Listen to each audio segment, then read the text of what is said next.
Assalamualaikum warahmatullahi wabarakatuh. Kenalkan, nama saya Teguh Rahmat Hidayat dengan NIM 211290062 kelas 2D, Prodi Tadris Bahasa Indonesia, mata kuliah fonologi, dengan dosen pengampu Ibu Dina Putri Juni Astuti MPD. Akan menjelaskan tentang asimilasi, disimilasi, modifikasi vokal, netralisasi, zeroisasi, metatesis, diftongisasi, monoftongisasi, dan anaptikisis. Baiklah, yang pertama ada asimilasi. Dalam istilah linguistik, asimilasi merupakan proses perubahan yang menyebabkannya mirip atau sama dengan bunyi lain yang ada di dekatnya. Seperti Sabtu dalam bahasa Indonesia yang diucapkan Sabtu. Menurut pengaruhnya terhadap fonem, asimilasi dibagi menjadi dua, yaitu fonemis yang menyebabkan berubahnya identitas suatu fonem. Kedua, fonetis yang tidak menyebabkan perubahan identitas suatu fonem. Menurut letak bunyi yang diubah, asimilasi dibagi menjadi tiga, yaitu progresif jika bunyi yang diubah terletak di belakang bunyi yang mempengaruhinya, regresif jika bunyi yang diubah terletak di depan, resiprokal jika perubahan terjadi pada kedua bunyi yang saling mempengaruhi. Yang kedua ada disimilasi. Disimilasi adalah perubahan sebuah fonem yang berdekatan atau sama lain menjadi fonem yang berbeda. Contohnya, kata cipta dalam bahasa Sanskerta menjadi cipta dalam bahasa Indonesia, meskipun istilah cipta juga masih ada. Kata janma dalam bahasa Sanskerta menjadi jelma dalam bahasa Indonesia. Pertama berubah menjadi i. Selanjutnya ada modifikasi vokal. Modifikasi vokal adalah perubahan bunyi vokal sebagai akibat dari pengaruh bunyi lain yang mengikutinya.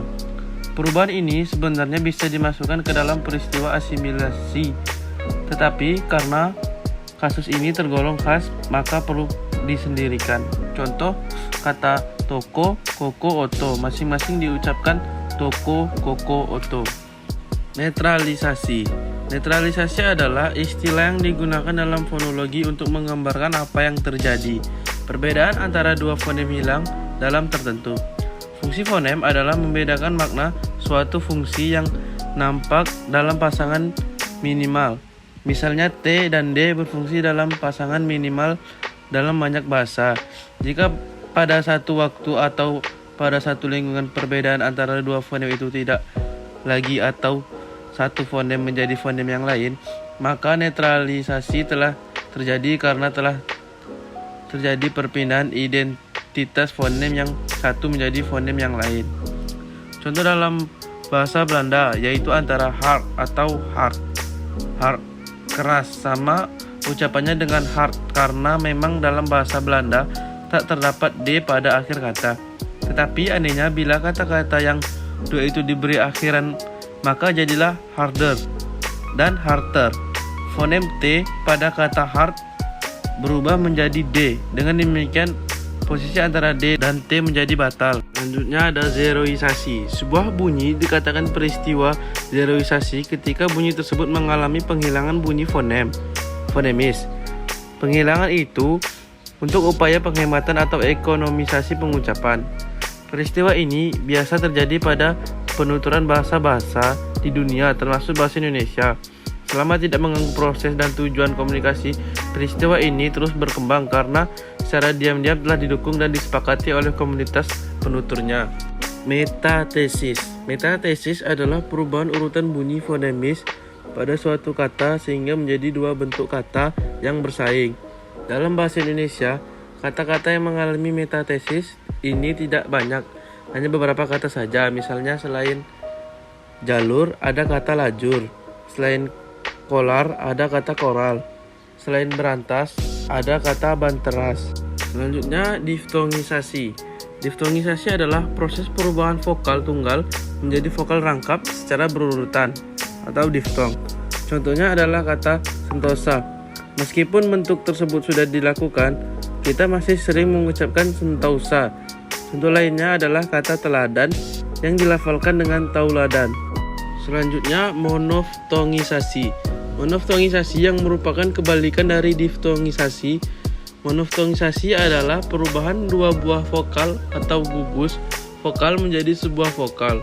Contohnya adalah ramai, kalau, dan santai yang diucapkan rame, kalau, dan sate.